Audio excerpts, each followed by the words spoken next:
What's going on, y'all? This is Mike Brown, and I just wanted to say thank you for tuning into the show. You know, y'all are here for me every week, getting me through these times, and I just wanted y'all to know that I'm here for y'all in whatever way you need. Please feel free to reach out on the social media, through email. Get in touch with me. I'm here for y'all. Know that none of us are going through this alone. Also, I just created a Patreon, so if y'all would like to subscribe to the Patreon, please do. I would love the support. Thank you so much. And this is The Art of Letting Go. What up, y'all? This is Mike Brown, and this is The Art of Letting Go.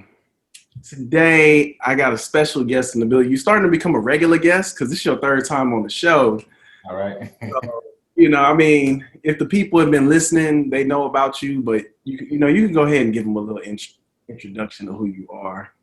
My name is Sean Thomas. I am a educator as well as entrepreneur. I teach middle school math, and I have an after-school program or company called Invest in Yourself. So I teach financial literacy to not only the youth, but also this community. So my students, they learn about, credit, debt, savings. They invest in the stock market. They start their own businesses. And then in turn, we go and the students actually teach the community themselves. They teach their parents, they teach their friends. So basically we teach financial literacy, and everything's project based. So they actually get involved and actually, put their foot in it. So that's what's up, man. I feel like you've been into like money and finance like ever since I've known you, and like it's just funny to hear you 10 years ago talk about buying a boat and now talking about save all this money. Where do you feel like the transition happened for you? Transition as far as what? As far as just how you view money, because I feel, and I could be wrong, but it seems like you definitely look at money in a different way than you did, let's say, like I said, 10 years ago, maybe 5, I don't know. I would say I start looking at it different when I start doing the Invest in Yourself program, because I can't really teach something that I'm not really doing myself. You know what I'm saying? So, as you know, like if anybody, like money was your motivation. So like I'm gonna do anything, but like, all right, money there, cool, bet I'm there. But managing it was a whole different type of thing. Like I could generate money easily, but what I'm gonna do with it, like it'd be gone. You know what I'm saying? I wasn't thinking about necessarily investing or saving or nothing like that. I was just trying to, keep up with whatever was going on, so in that, Yeah. How much did having a child affect your finances? Like as far as like how you handle your finances? I think it really didn't affect it too much, honestly, because me and my wife was in a good situation already. You know what I'm saying? As far as how we handling, it made us think different. I give you that, but we handle money pretty well. So it wasn't a big, how people like babies are expensive. This. Like, I mean, not if you plan for it, so they're expensive if well, she had the baby stage, so maybe we start getting programs and stuff like that, maybe expensive, but we plan for it, we budget for it. And, you may, I'm not really a materialistic person, so I didn't really miss out on too much. But she actually, having a child actually, helped me think even further about, okay, I want to leave something for her. I want to see how she manages money. I want to teach her how to do it. I want to make sure that she has money like set for her, not like her have to struggle. Like, remember I told you I wanted to, by the time she turned 21, she'll have $100,000 cash for her waiting, do whatever she wants. And that's the goal right now, just so that she can live whatever lifestyle that she wants to. She want to travel, go to school, whatever she want to do. Yeah. Shit, as a parent, what do you feel like with your finances should be like the biggest focus? Because I know that you build that for her, but I know you've also done work in getting out of debt. I know you're doing work in saving. I know you're doing work in investing. But for somebody that has like zero knowledge on any of that, like what would be the starting place?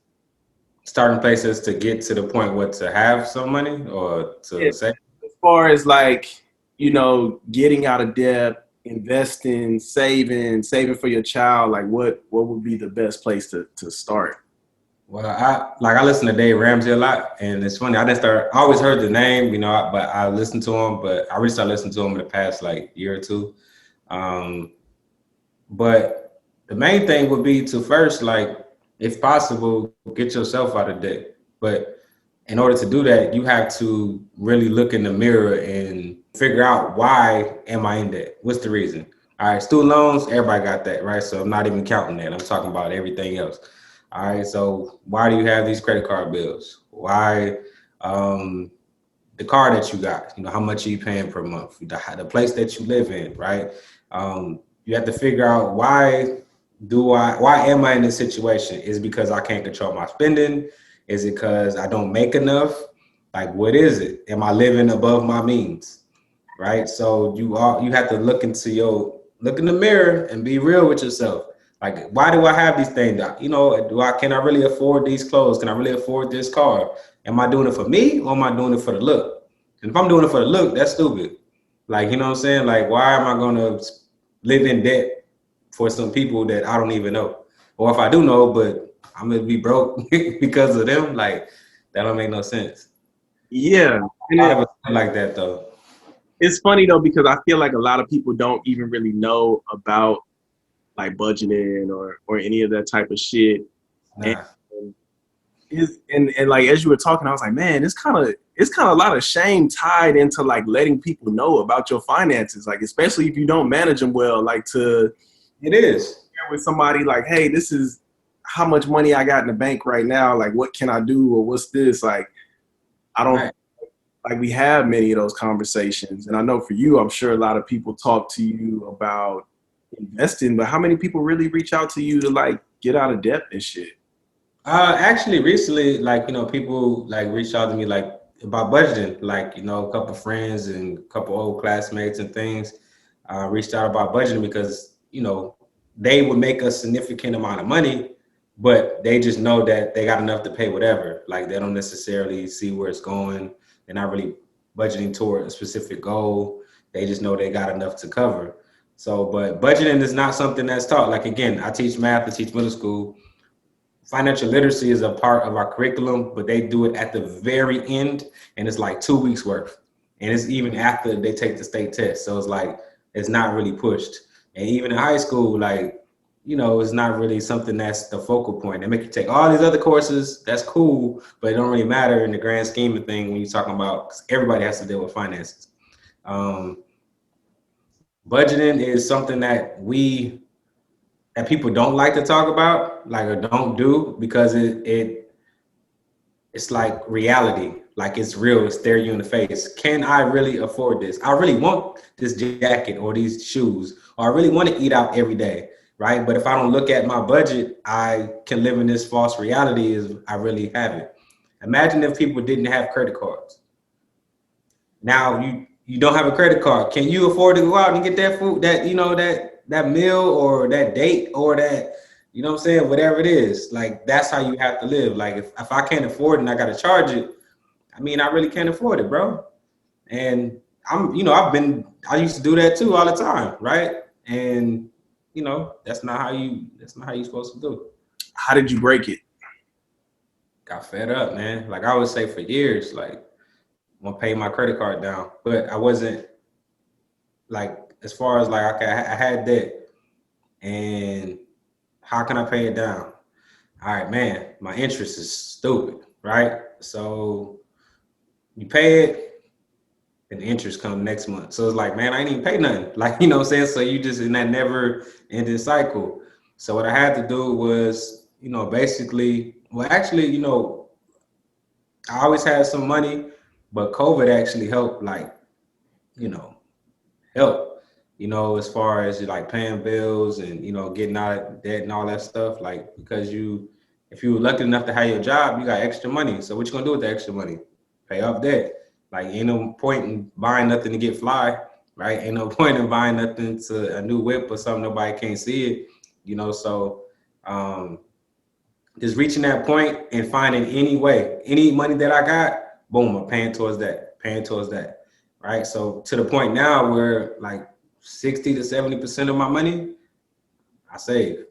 So I'm really living off like 30%, bro. Like, you know what I'm saying? As far as bills and all that stuff. And I don't even like, I pay myself, like, I give myself like $100 to last me for like 2 weeks during this COVID. Cause I'm like, ain't nothing to spend it on. So everything I make, I just put it right into savings or right into investing. And I just live off of, for me personally, like after I, you know, put stuff away for sitting in the household and all that, I give myself $100 and I just make it work. I tell everybody I'm broke because I am. I ain't got the 5. That's funny, but that's really dope. And you mentioned COVID, and I wanted to kind of circle around to that because, you know, you also mentioned being an entrepreneur. And during this quarantine, you've been doing these investing workshops and just basically teaching people about investing. Can you let the people know a little bit about that and what you're doing? Well, at one point, well, I still do the classes, but at one point in April 7th was the first one. Originally, every year me and my students do a stock market workshop where they actually teach the people in the community, you know, how to invest and all that. But of course, of COVID, we couldn't do it. So I had to kind of sit back and figure out, okay, what can I do? So I set a goal in April where I said I wanted to educate 1,000 Black and brown people how to invest in the stock market before August, right? That was my goal. And that was a goal that I didn't really think if I could reach or not, but that was the goal I set for myself. And, it's crazy. Like I do this for free all the time, right? For years, right? The whole time. And I don't like charging people, right? Like I want to do it for free. But when you do stuff for free, people don't see the value in it. So the same thing I'm teaching for free. All right, let me charge 10, right? Boom. Everybody want to buy it. Let me charge 20. Everybody want to buy it. Cool. Like, so that was like, the thing is crazy. If you put a price on something, people see more value in it. But the same information I was trying to get for free wasn't really, happening as much. But the goal for me was to educate 1,000 Black and brown people, which we did, and for them to learn how to invest into the stock market. All right. Reason being is because I want us to learn how to make our money work for us. Right. I want you to make money while you sleeping. I want it to work for you. This was not taught to us in middle schools, not taught to us in high school, not taught to us as adults, but we know how to, we're consumers. We know how to spend our money, right? But let's go ahead and be bosses. Let's go be owners of these Fortune 500 companies or these companies, right? I could buy a pair of Nikes, but I'd rather buy Nike stock. So, and then also like people want to banks aren't bad at all, right? People have to put their money in banks. But if I put my money in the bank, remember we was looking at Chase, the interest they pay you was 1%, right? But I could buy some stock and the dividends pay me more than that 1%, or the, stock can go up today is more than what I would have made for a whole year, so I wanted us to learn how to make our money work for us. And, it was very good, very successful. Over 1,200 households came to the event and supported. So, now we have 1,200 different households, not just people, households, Black and brown, now investing in the stock market. That's powerful, man. Because, you could have very well, as we talked about greed earlier, but you could have been a greedy nigga with the information and not even shared it. You know what I mean? And just could have been balling out on everybody.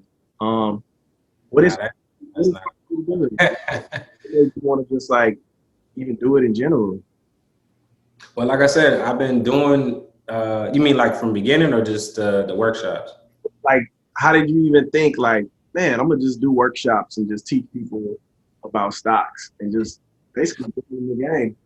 Well, originally, like, my my father has, which I'm the chairman of the board now for Exposure Foundation Inc., nonprofit. And, we focus on financial literacy and many other things, but financial literacy for the minority community. Now, back in 2015, I started an after school program. It was called Wall Street Warriors back then, if you remember, because that was a part of what my dad had with Exposure. Yeah. And we did that for like a year. He had gave me $500 just to, start it for after school program. And like, I would use that money to help my kids start open bank accounts, and purchase stocks. And I was just like, okay, cool, but then I said, let me do my own thing. So I kind of took that, but kind of put my own spin and, did my own thing. And I applied for a grant for State Farm. And it was just like, give them an idea. And I was like, man, wouldn't it be dope if my students taught adults how to invest? So I wrote a grant, never did one before, and they gave me $45,000. And I was like, man, cool. So that's what kind of took it off from there. And I get the best feeling because, teaching you give yourself, but financial literacy is something that I see our kids have a super interest in, right? Because they can see it. They like money. They like things. They like to see how things work. And people think because they're young, they don't really understand, but they understand more than adults, even at the elementary level. So just seeing that and seeing the impact and seeing my students come back and be like, oh, they start their own businesses or they invest in, and some of them wants to be a broker. You know what I mean? So seeing that, just showing them how to manage money and not make the same mistakes that we do or that we have. And they can change their family, they can change their community. And, with everything going on, like in our society, with, social justice and everything, I like to, like, certain things we can't control, certain things that we want to, make an impact. And for me, I feel the best way for me to impact our community is to teach them financial literacy. All right, because, if you can help economics, then you can help us overall. Money is the, root of everything that's happening. So, if we can control our finances and do everything, then we probably have a better society, at least for us. That's real, man. Shit. As you were talking, I was thinking about asking you something. What the fuck was I like? I think this drink is starting to kick in a little bit. But I was gonna ask you, man, like who's inspiring you right now? Like, what are you inspired by right now? Everybody inspired me, man. I'm inspired just by people doing them. Like when I see people like in their lane and being successful with whatever they're doing, like podcasts, I'm inspired by you. I saw somebody today, they were saying that I know he's starting his own charter school. Like, proud of him. Somebody in grad school, I'm proud of you. Like, I'm inspired by people reaching the goals or just keep elevating. Why? And that pushes me. Man, they doing that. What else? I need to get off my butt and I need to do this. So inspiring, and it helps push me. So everybody who I'm around inspired me.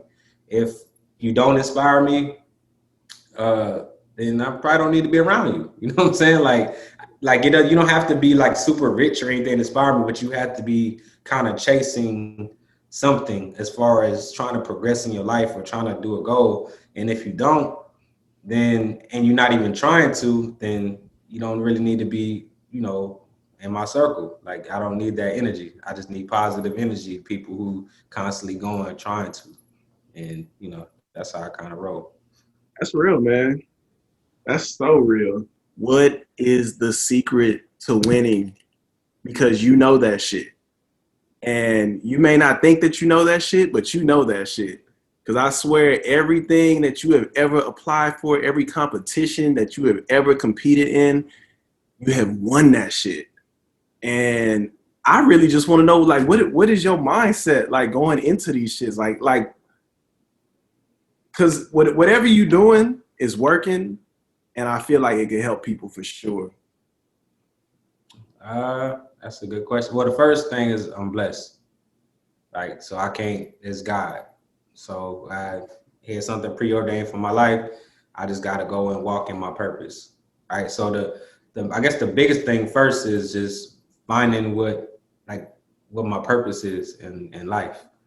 right? And I found that 7 years ago. This is my 7th year teaching. Yeah. And I think the next thing is I truly am passionate about it, right? And it's a combination of I'm passionate about it, and we went to school for marketing. You don't have to go to school for it, but we went to school for sales and marketing, and I like to do promotions. So that combination of being passionate and promoting yourself at the same time helps with any competitions, helps with putting yourself out there. A lot of time, You don't even be worried though. That's what I'm saying. Like, how do you like confidence when you apply to shit? Like, some motherfuckers, they be applying to shit, including myself. Like, I'm not excluding me from this at all. But like, I apply to some shit and I'll be thinking about it all day, thinking about it for days. I'm obsessed with it, bro. I'm obsessed with the process. You Like, just don't say it out loud. huh? You just don't say it out loud. Cause you're not always vocal about like being concerned about something. Like you'll mention that you apply for it, but you won't be like, damn, like I'm worried about this. I'm thinking about this. That's because you not my wife. If you my wife, then you just like, what I'm saying? She'll tell you, shut up about it. You know what I'm saying? But I apply for everything, bro. Like, even if it's a long shot, like, because a lot of people just don't apply, right? You know what I'm saying? Or I'm nominated for something or something like that. I'll do the legwork. Let me go ahead and stay up late and do this. Are they right? They want these essays? All right, cool. All right, what's going to set me apart? But I do worry about, not necessarily worry, but I be anxious. Like, let me know what's gonna happen. And I know that I put my work super. Get past the anxiety. I don't. I have anxiety every day, and I think I saw something like a functioning or something like that. I have high anxiety. Like, I'm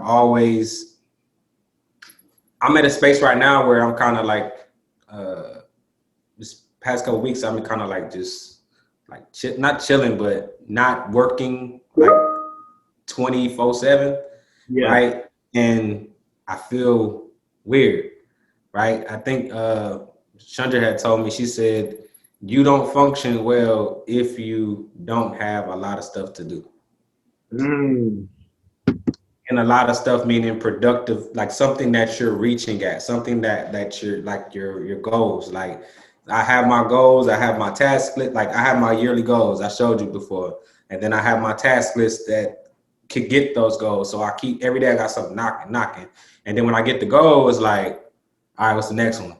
Like, so I was talking to my dad the other day. He said the chase is probably more exciting than the actual victory. So do you feel like you should be shooting higher? I do. Okay. But then it's like, what is that high? Like, what's too high? You know what I mean? Is there such thing? I don't think there is, man. And it's funny you say that because, like, I was talking to, like, me and James talk about meditation all the time. And I always think, like, when I'm doing these manifestation meditations, like, what if I'm aiming small? Like, what if like me shooting for some earthly shit is small? Like, I could be shooting for some universal shit. I don't know. I really don't know what that even looks like, but it's kind of like, man, like, what if my goals are really not that big, And that's how I feel like, it's to be winning. Like, of course, like, it's a blessing to win any competition, win any whatever. So I never take it for granted. But that lets me know that I can shoot, higher. So I have to continue to push because I never want to rest on my laurels. You know what I'm saying? I always say that. Like, I don't want to rest on I did that yesterday. That was last month. What am I going to do now? So if I'm shooting, I have to set incremental goals first to reach that master goal, right? So I have master goals in my mind, what I want to see. I can see myself. I see it every single day. So every day I'm working towards it, but what's those steps to get to that? So that's really where I be kind of figured out, like, okay, my goal is to be president. Okay, well, what do I have to do in order to be president? Like, where do I have to go? What school I got to go to? Who I have to connect with? What positions do I need to have? So my goal that I know that I have, boom, I know what it is. Now, how do I get there? What steps? because I'm a task-oriented person. So if I know I got to do this, I can knock it out. And, just me trying to figure out how to do it, because for what I'm trying to do, there's really no blueprint. Yeah. So I have to create the blueprint, trying to make my own lane, my own whatever. I'm in education, so you can go this route, but the route I want to create it. So that's the hard part, trying to create that lane. So I'm just trying, and y'all, the people who support me, we just, we figuring it out together. So that's it. I think that's the beautiful part, the journey. Sometimes I watch back these episodes of where I started, and even when I started doing the episode we did 6 months, I was living in a fucking bedroom, and now I got my own space, and it's okay, I'm progressing, y'all progressing with me, and we all in this motherfucker together, getting it done. It's beautiful, man. It's really dope to see your progression, and it's really dope to see you in the space of okay, what's next? Because I feel like you always know the what's next.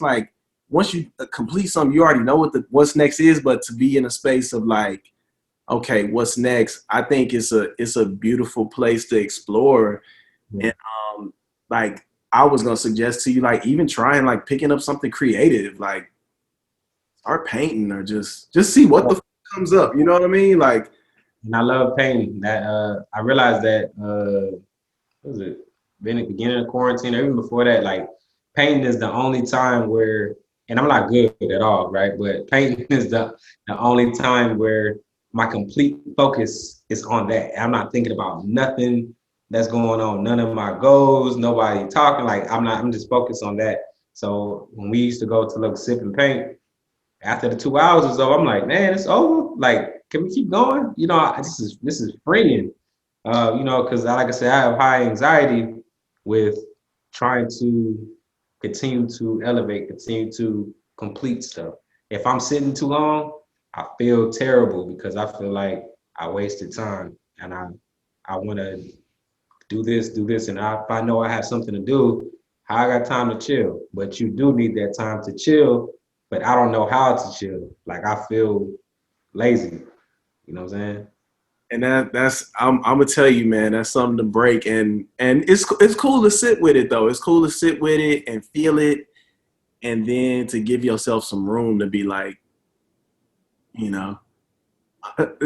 think the biggest reminder that I have to remind myself is that I'm in this pandemic too. I'm not separated from everything that's going on in life. Just like everybody else is going through it, you got to give yourself permission to go through it. Right. That's very true. And it's hard. It's hard to, because again, you want to keep that pace, you know what I'm saying? And then you have to figure out, all right, you may have to pivot, and all right, now I can't do this, but it's good to sit back and just, because when you sit back, you can kind of look at the field, you know what I'm saying, to see where things are going. And sometimes you just need that mental break, because teachers have summer. I didn't have a summer. I was busy this summer. You know what I'm saying? Like every day almost. So that was, I didn't have a mental break. And then to go right into school, teaching virtually on top of not having a break, it's kind of weigh on you a little bit. So you just gotta, take this little break. As far as when I don't have any projects going, and just relax. Just be. That's all. Yeah. Just be. I did that from August. I didn't focus on nothing in August, and maybe mid-August, I was okay, it's time to start doing something. But I said I wasn't gonna do nothing, so let me stick with just as I stick to these commitments of completing these goals, let me stick to this commitment of just being. And you start feeling antsy. Yeah. And once you finally boom, okay, now I'm ready to shoot. And I feel like I've been shooting all month. You know what I'm saying? So, man, take advantage of that time. Take advantage of that feeling. Sit in those feelings and let it create whatever is next for you, man. Because I feel like the opportunity, and you already know, I'm talking to you, I'm talking to me, I'm talking to the listeners, but it's the opportunities are endless as to what we can create in this life. And I still wake up at 4:30 every day. So like I'm used to waking up at 4:30 because let me go knock this out while everybody sleep. So, but now if I ain't got no if I feel like working on nothing, it's like I'm waking up. All right, what do I do with these 2 hours? You know what I'm saying? Like, and it's just that daily battle of trying to figure that out. Yeah. As an educator, being that we both educators, what do you feel like teachers should be focused on most right now? Not the content. You know what I'm saying? Like, even though content is what we are, but we have to first, well, I ain't gonna say not the content. I think it's everything. We have to, the social emotional learning, right? So think about where the kids are. Some people are virtual still, some people are in class. Think about how they handle it. Like kids are going through the pandemic too, right? So we already know how difficult it was before the pandemic for students to sit in the classroom, to learn, to, to just process everything that's going. So now you have kids who got the social justice, they hear all that stuff. You got the regular social media pressures. You got this virtual thing where you don't really like it. You got too much freedom. Your parents at the house, at work, and you over here, or they, so much things going on. So I think our focus should be making learning fun, as I always say. So, of course, you can't really do anything about their household situation. But what you can do is take them out of their current world for that hour that they're with you, or hour and a half, or how long. So let them forget that everything else is around them. Make your lessons interactive, make it fun. If you teach math, make it fun. If you teach English, whatever it is. But I think we should concentrate on trying to take kids out of that world that they're in, right? And whether you're in the classroom, whether you're virtual, like that's what we should focus on, just however that is, and talk to them. Don't just talk at them, ask them how their day is, ask them what they're going through, ask them how they like to learn. The same stuff, really. I don't think too much has really changed. Like, what I'm saying, as far as you delivering the content, the same, like you delivering information. You just got to change your approach. So I just think that educators, we have to figure out how they like to receive information, realize that we're going to have some people not turning stuff in, just like we have people not turning stuff in if they is in day school. You know what I'm saying? So just be cool. That's what's up, man. I know you said you're going to be opening up a school. What does education in the future look like? Like, what does it look like to you? You could dream it up. What I think it's going to be, or what would I want it to be? What would you want it to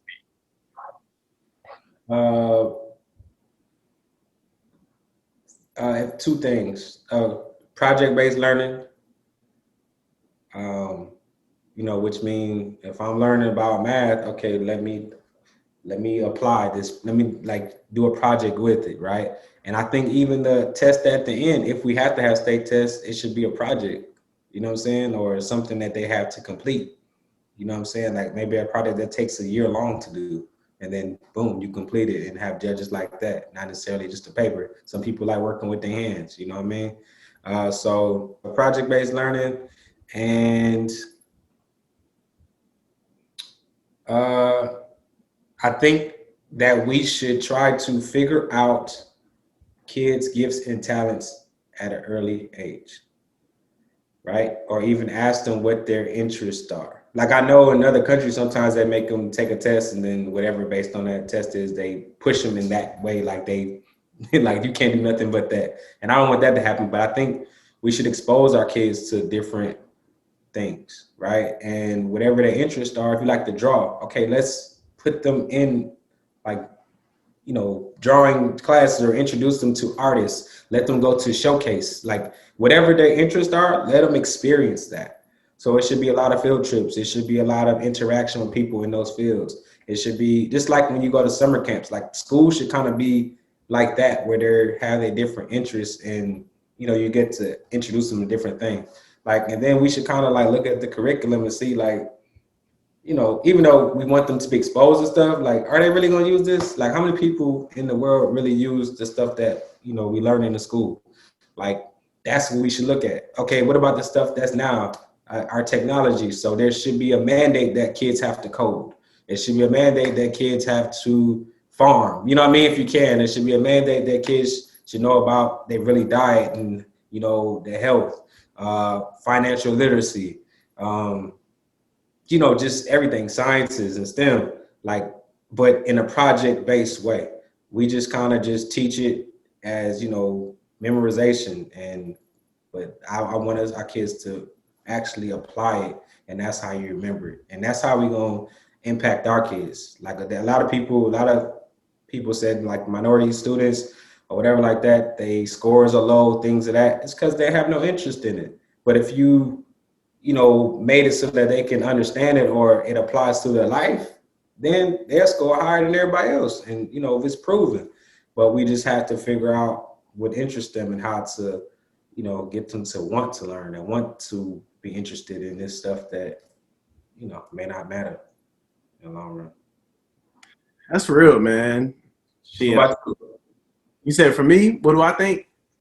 I think really honing in on kids' talents. I agree with you on that. But what do I see the future of schooling looking like? If I could dream it up myself, I would want to see more arts in the schools, and you know, definitely teaching the foundations, but really teaching art as a language, form of communication. So like, you know, using a painting to express a feeling, or, you know, creating a song that's able to express a memory or whatever, you know what I mean? Right.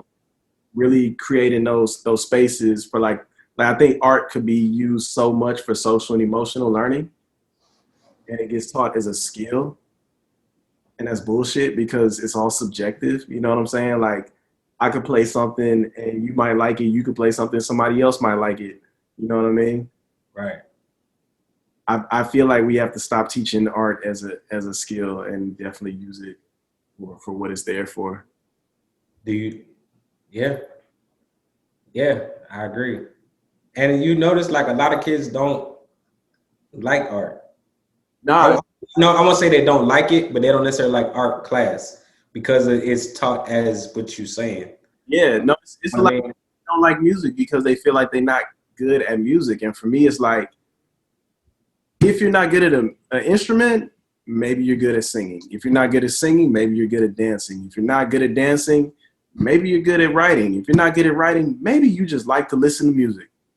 so what do you think, like, even if they like listen to music, then that'd be dope if you had like a class where you listen to music, but you have to like dissect it. Like you have to like write on it. You know what I'm saying? Like a journalist class, but it's for music. Or like, imagine like, you know, we teach the instruments, and I know we don't have the equipment, but what if they taught like production, right? You know what I mean? Like, what if they taught like these different things that's within the, you know, music field now, like how to create a song, like how to do these different things. Like in exposure, like where I told you, after our foundation, we have a music component where the kids actually use the equipment and the kids actually write lyrics and the kids actually get on a song and they put it on iTunes and they love it. You know what I'm saying? Like we was actually nominated for a New York Emmy because of that. Like, you know, because of, you know, the kids using the music. So imagine if we had that in schools where they taught them how to make songs, how to, you know, create the stuff that you listen to. And I think what's funny is like even hearing you say like teaching kids how to write songs, like that involves English, that involves literacy. Right. Like, all the things that you're trying to teach these kids can be taught through art. You know what I mean? Right. It's like, it's so weird that you're pulling these things out of schools when you could be using them in a beneficial way. You know what I'm saying? So that's my goal with the school shit, is really trying to like just change how it's done. You know, I have my kids like we listen to music and I have them interpret, what does it make you feel? If you like it, tell me why. If you don't like it, tell me why. Right. No right or wrong answers. And you know, like as far as like, I remember one time,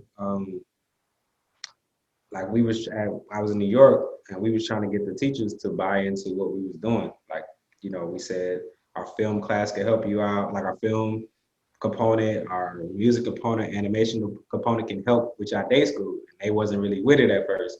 They were just like, the kids just be playing. Like, nah, like you just have to figure out how to integrate it. Like even when our English person, they was like, want them to write poems. All right, cool, write a poem.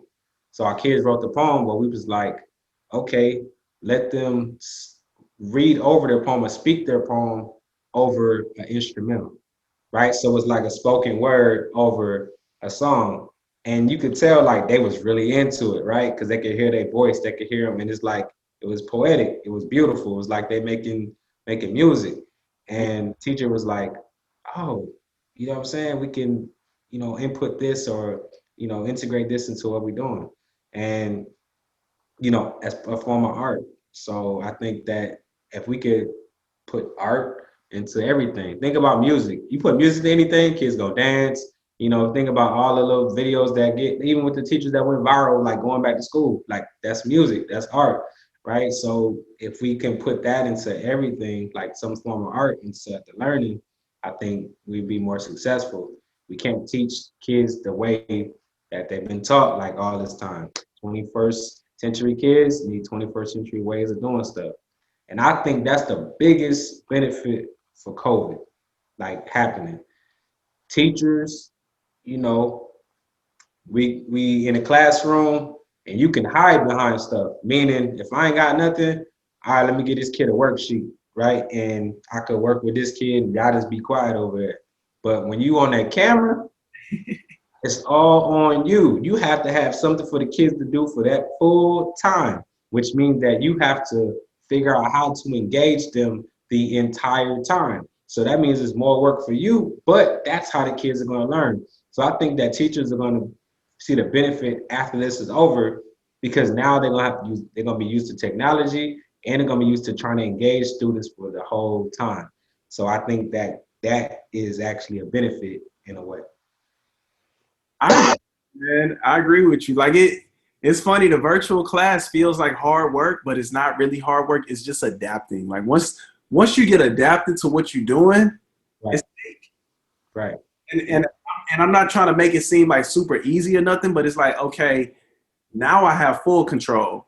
Cause you know, when you're in the classroom, you got kids yelling, you got kids doing different things. Like here, I can just mute your ass and be right here with you. Yeah. You know what I'm saying?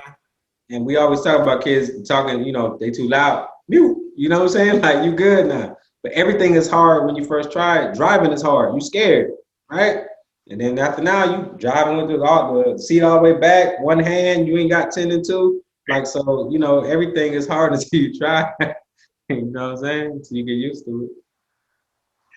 Yeah, man. So, before I let you get out of here, what is one piece of advice you could share with the listeners? Something that you gained during this time in quarantine, the COVID era. What's something that you could share with the listeners? Something I've gained.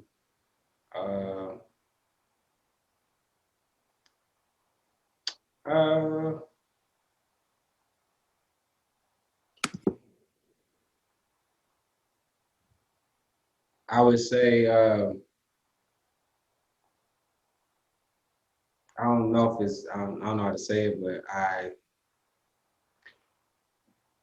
perspective, I guess, in a way, where I'm